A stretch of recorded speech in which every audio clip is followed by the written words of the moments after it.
नमस्ते दोस्तों। आज मैं आपको राजस्थान के एक दूर दराज गांव की स्पाइन चिल्लिंग यात्रा पर ले जा रहा हूं। इस गांव का नाम है कुलधरा और यह जगह रहस्य और डर में डूबी हुई है। कहानी यह है कि कुलधरा कभी एक खुशहाल गांव था जहां पालीवाल ब्राह्मण रहते थे, लेकिन रातों रात सब कुछ बदल गया। पूरा गांव गायब हो गया, बिना कोई निशान छोड़े। कोई नहीं जानता कि ऐसा क्यों या कैसे हुआ। कुछ लोग कहते हैं कि यह एक श्राप था, दूसरों का मानना है कि यह कुछ ज्यादा ही भयानक था। ग्रामीणों ने अपने पीछे छोड़े खाली घर, सुनसान गलियां और एक अजीब सन्नाटा जो आज भी इस जगह को डरावना बनाता है। कहते हैं कि जो कोई भी कुलधरा में रात बिताने की कोशिश करता है वह कभी जिंदा नहीं बचता, वो गायब हो जाते हैं, ठीक वैसे ही जैसे वो ग्रामीण हुए थे। एक स्पाइन चिलिंग कहानी कुछ दोस्तों के बारे में है जो इन कहानियों को झूठा साबित करने के लिए कुलधरा गए थे।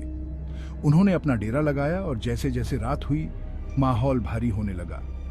उन्हें फुसफुसाहटें, कदमों की आवाजें सुनाई दी और उन्होंने अपनी आंखों के कोने से परछाइयां हिलती हुई देखी। एक एक करके वे गायब होने लगे। सुबह होते होते केवल उनके तंबू और सामान ही मिले। उन दोस्तों को फिर कभी नहीं देखा गया।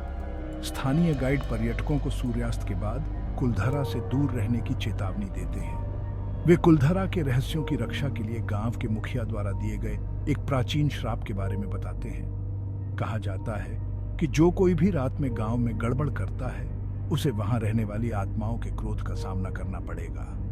यहां तक कि जो लोग दिन के उजाले में यहां घूमने आते हैं वे भी एक अजीब सी दहशत महसूस करते हैं। कैमरे खराब हो जाते हैं, बैटरियां खत्म हो जाती हैं और हर समय ऐसा लगता है जैसे कोई आपको देख रहा है। तो अगर आप कभी राजस्थान में हों और आपका मन कुलधरा जाने का करे तो इस कहानी को याद रखना। कुछ रहस्य अनसुलझे ही अच्छे हैं और कुछ जगहों पर जाना ही नहीं चाहिए। आज के लिए बस इतना ही।